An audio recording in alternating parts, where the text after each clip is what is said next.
How to use yes and to uplevel your STEM leadership. I'm Stephanie Slocum, founder of Engineers Rising LLC. Today, I'm wondering if you've ever been trying to brainstorm, either by yourself or in a group, and are just hearing crickets. You're struggling to come up with any ideas at all, and you're frustrated in that group meeting because yet again, it feels like you're the only one who ever has good ideas.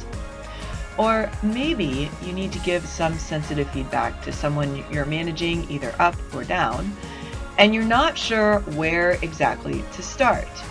You do know you've got to tread carefully in how you give this feedback, and so you've been avoiding this conversation. Either way, you are frustrated, and at the same time, you know you want to show up in both of these situations as a leader.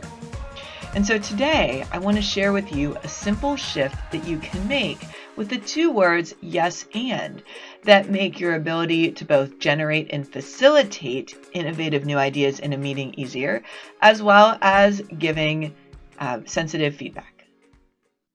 Most conversations at work go something like this. So a coworker might say, "What a terrible meeting. This client is so difficult." Then you might say, "Yes, but it could have always been worse." What is the result of this conversation? It goes no further. It stops. That's the end. And maybe that's what you want, but in a lot of situations, that's not the case. So take this example. What if someone were to say, "I'm really struggling to meet this deadline"? Let's say this is someone you are managing. And your thought and the thing you say is, "Well, yes, but if you've had better time management from the beginning, you wouldn't be having this problem now." Again, that's the end of the conversation. And in this particular example, does that really solve the problem, move the situation forward? No, it doesn't. Yet, this is what we do at work all the time. And so I call this, we have yes, but syndrome here. And sometimes it shows up with the exact words yes, but. Sometimes it shows up with no, but. But in either of these cases, the word but immediately does things like it shuts down the conversation. It causes the receiver to feel judged, and that resulting feeling of judgment creates a sense of disconnection. And I want to pause here for a moment, because why is a sense of disconnection with the person you're talking to a problem? And so we know that according to research that's out there, for example, Gallup has done research that shows, I think 85% of employees are not engaged at work. They don't feel that sense of connection. And so when we use words and phrases like yes, but, we are not helping that situation. We're adding to that feeling of disconnection. Additionally, when you use words like yes, but, anything you said before but is immediately forgotten, even if it was complimentary. A really common example I can use here is actually, it's going to come from my teenage daughter, who will say things like, "No offense, but." And we all know that as soon as I say that, everything coming after the but is going to be offensive. And so eradicating yes, but from your language can immediately uplevel your leadership, and we will give you a couple of examples of this. And I want you to contrast this. Just a simple shift to the words yes and. So when you use that yes and, what does it do? It encourages the conversation to continue. It causes the receiver to feel heard, and what that does when they feel heard is that increases a sense of connection. Additionally, anything you said before and is actually remembered. And so let me give you an example of how a yes and discussion might go. So let's go back to the very first example I gave, where a coworker said, "What a terrible meeting, this client is so difficult." Instead of you using yes, but, what if you said instead, "Yes, and it's made me wonder, is there something else going on here that's making this client so difficult?" And your coworker responds, "What do you mean?" Now, we could continue the conversation from there, but the important point here is that the conversation actually does continue. There's more discussion, insights, there may be ideas, there may be things that result in brainstorming about how to move this situation forward. Let's take our second example. What if going back to, I'm really struggling to meet this deadline. And instead of saying, yes, but, you said, yes, and I'm wondering what ideas you have or support you need to meet this deadline. And then your coworker might say, I suppose that I could, and then they start sharing ideas instead of the conversation being shut down. We're moving this forward. And so again, the result when you use yes and is further discussion, insights, and possible innovative ideas. Now, as we're using the yes and tool, it's important to remember the 10% rule. So this 10% rule comes from the work of Shirzad Shermain. There's a book called Positive Intelligence, highly recommended reading. But one of the things he talks about in this book is the 10% rule as it relates to idea generation and conflict management, and that 10% of the other person's idea or thought or feeling is always right. And so as you're talking to people, as you're listening to ideas, our tendency is going to be, for example, when someone says an idea that you're like, oh, I completely disagree with that idea, is to jump in with, oh, that's just a terrible idea. But if you can shift to, instead of jumping to, this is a terrible idea, and think to yourself, what is the 10% of this idea that has merit, that might be correct? You are in a mindset where you can use this yes and tool to up-level your leadership. Now, to be clear, when I say the 10% rule, that does not mean that you're agreeing with this idea that may seem completely outlandish. What the 10% rule means is that you're finding merit in some of it. You're finding merit in at least 10% of what they are saying. And yes, for those of you who are thinking, oh my goodness, like this shifts not just work relationships, but home relationships, you are exactly right. As soon as you shift into this place of, okay, what 10% of what that person just said can I get on board with? You have moved to a place where you can resolve pretty much any situation much more productively. So let me give you some prompts and some more examples for how you can use this yes and tool. Let's first start out with meetings and brainstorming. So the prompt you can use is this. What I like about this idea is, and then you state the 10% of the idea that you do like, and then you state your addition to that idea. And so you can substitute what I like about this idea for just the word yes, but I find for brainstorming specifically, using what I like about this idea often is the most direct path from someone else's idea to your own. Okay, so let me give you an example of this. So our example is someone says a crazy idea in a meeting. So what happens if you were to use no or yes, but? Well, the thought that comes into your head immediately is going to be, that's a terrible idea. Remember, this is a crazy idea. It's out there. And so our tendency is to jump to all the reasons this idea will not work. And so we think to ourselves, okay, this is a terrible idea. And then what we do is we say, oh, that's not a good idea. Here's my idea. Or we use yes, but. We say, okay, like there's this idea, but here's all the ways this isn't going to work. And then we add on to we either say our idea or say all the reasons it will not work. And so then what happens when you do that is that the other person feels dismissed. You have triggered feelings associated with flight, fight, or freeze. And so in their heads, basically, they have gone into the defensive. They're either going to freeze up and not say anything. They may start arguing and pointing fingers, or they may just try to exit the conversation as quickly as they can. And so the actions that someone is in fight, flight, or freeze takes is they shut down, they get defensive. And so depending on why the crazy idea was said, maybe there is a problem on a project. This can quickly deteriorate into finger pointing. Or if you're trying to brainstorm, everyone is going to be quiet and not say further ideas because they don't want to get judged either. They don't want to throw out an idea and have people attack them for all the ideas. This particular idea doesn't work. So let me contrast this with using yes and. So if you have shifted towards yes and, your first thought is going to be, okay, what 10% of this idea, this crazy idea that was just said, can I get on board with? What piece of this is good in my mind?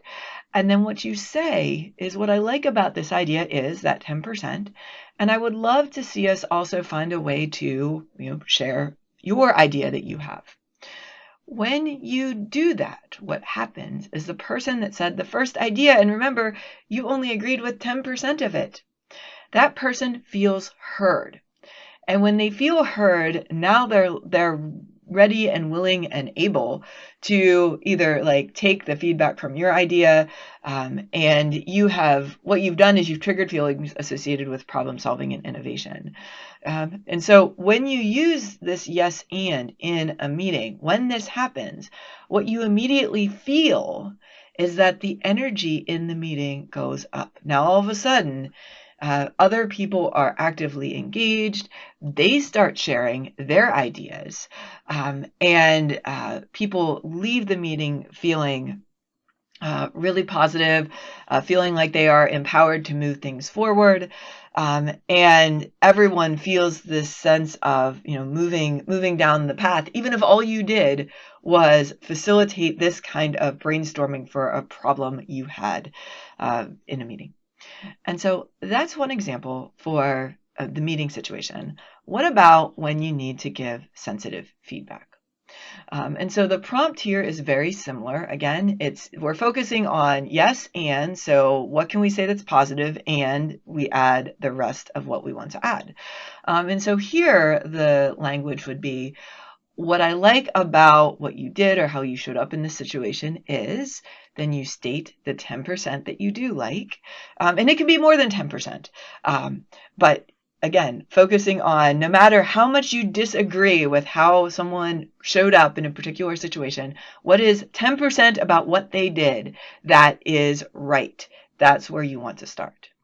And then you state how to improve. Now, there's some nuances here that we need to talk about before we actually give this particular feedback. Because to be able to do this well, a simple specific example is required. And so what do I mean by that? So if I were to tell someone, I had someone I was managing and I needed to tell them their communication skills need work. They can't do anything with that feedback. Your communication skills need work is not specific enough. It's not an example.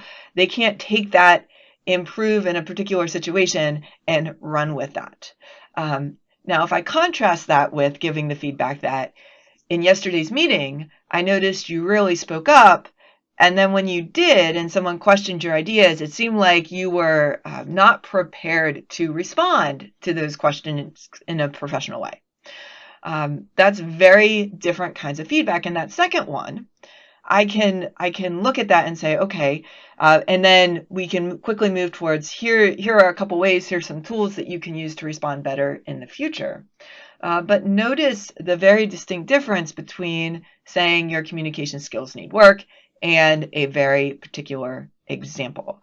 And so you only want to give any kind of feedback when you have a specific example, but using yes and in combination with the specific example makes this a really, really powerful tool for giving constructive feedback that someone can respond and improve with.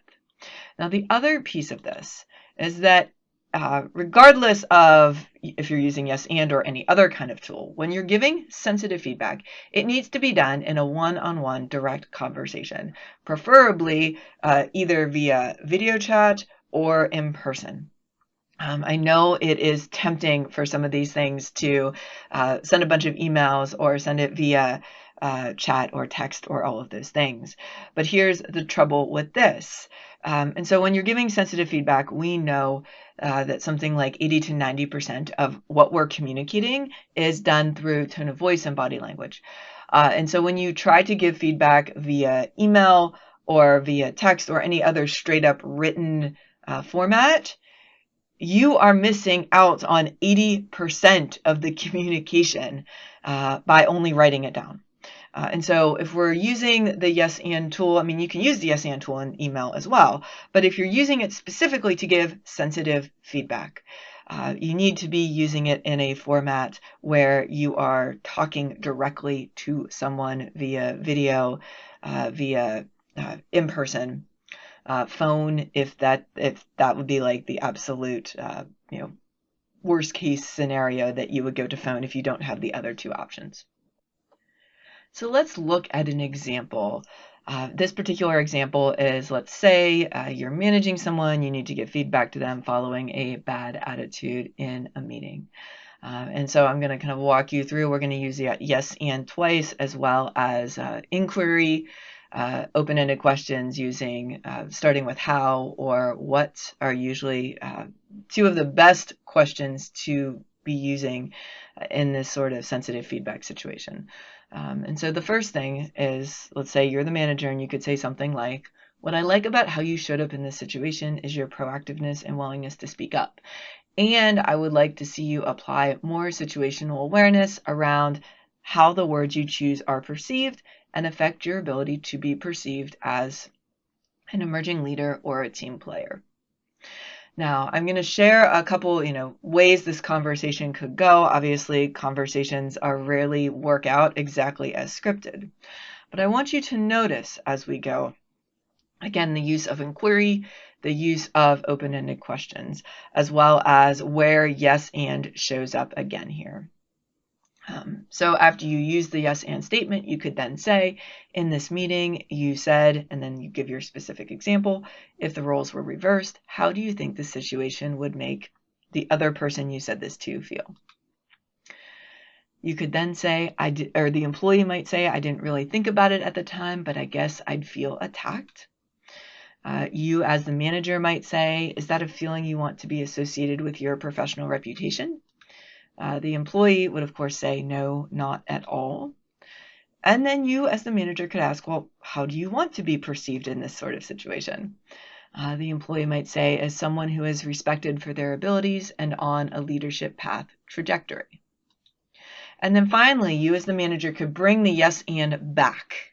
And you could say something like, "Yes, I see that you want to be perceived as a leader. I hear that from you. And what do you think you could have said in this situation? How do you think you could have shown up differently that is better aligned with how you want to be, or how you want to be perceived?"